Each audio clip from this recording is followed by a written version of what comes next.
great little lad were young Albert, all dressed in his best, quite a swell. He'd a stick with an horse's head handle, the finest that Woolworths could sell.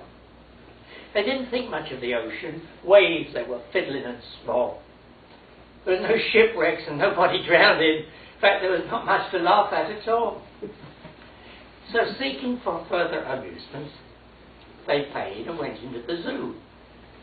There were lions and tigers and camels, and old ale and sandwiches too. Now Albert had heard about lions, as they were ferocious and wild, and to see a lion lying there, sweet, peaceful like, it didn't seem right to the child. Now, so up went the brave little fella, not showing a morsel of fear, took his stick with the horse's head handle and poked it in Wallace's ear. Now you see, the lion didn't like it, but given a kind of a roll, he pulled young Albert inside the cage with him and swallowed the little lad whole. Now Pa, who had seen the occurrence and not knowing what to do next, said, "Ma, yon lion's that's Albert." Ma said, "I am vexed." Now Mr. and Mrs. Ramsbottom, quite rightly when all's said and done, complained to the animal keeper that the lion had eaten their son. The keeper was quite nice about it. He said, "What a nasty mishap. Are you sure it's your son he's eaten?" Pa said, "Am I sure? There's his cat." The manager had to be sent for. He came and said, "What's to do?" Pa said, "Your lion just dead Albert, and him and his son be close too."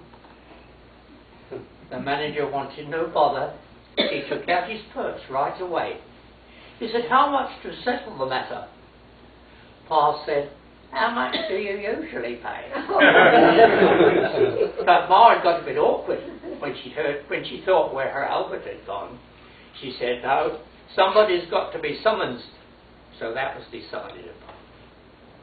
They all went down to the police station before the magistrate chap and told him what happened to Albert, and proved it by showing his cat.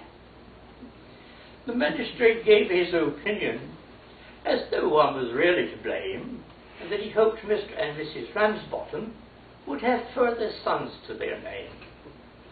At this Ma got proper blazing. She said, "Thank you, sir, kindly," said she. "Spend their lives raising children to feed ruddy lions, not me."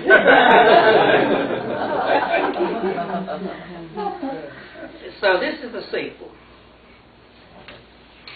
You've heard how young Albert Ramsbottom at the zoo at Blackpool one year, with a stick with an horse's head handle, gave a lion a poke in the ear. The name of the lion was Wallace.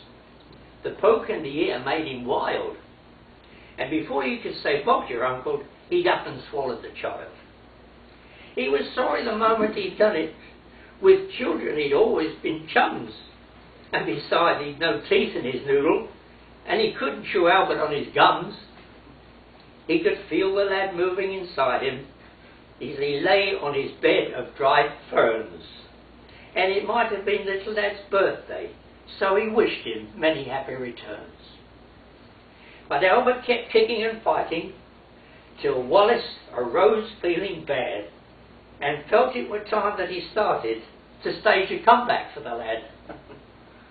So with his head down in a corner, on his front paws he started to walk, and he coughed and he sneezed and he gargled till Albert shot out like a cork. Old Wallace felt better directly, and his figure once more became lean. But the only difference with Albert was his face and his hands were quite clean. Meanwhile, Mr. and Mrs. Ramsbottom had gone home to their tea feeling blue. Pa says, "I feel down in the mouth like." Pa says, "Oh, and I bet Albert does too." Said Ma, "It just goes for to show you that the future is never revealed. If I thought we were going to lose him, I'd have not had his boots soled and heeled."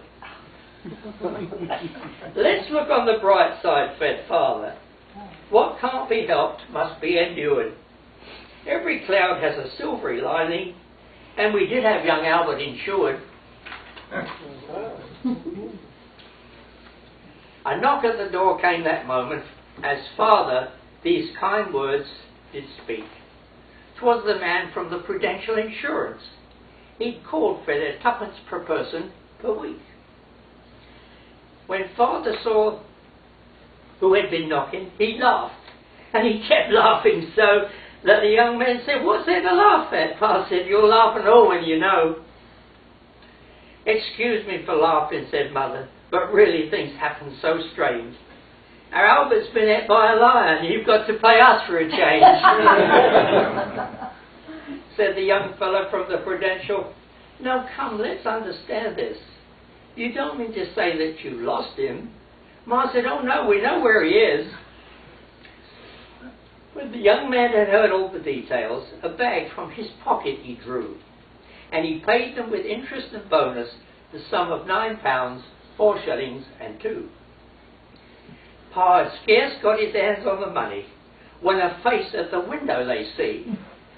And mother says, "Hey, look, it's Albert." And father says, "Aye, it would be." Young Albert came in all excited and started his story to give. And pa says, "I'll never trust lions again, not as long as I live." The young fellow from the Prudential to pick up the money began. And father said, "Hey, just a moment. Don't be in a hurry, young man." Then giving Albert a shilling, he said, "Pop off back to the zoo. Here's your stick and your horse's head handle. Go and see what the tigers can do."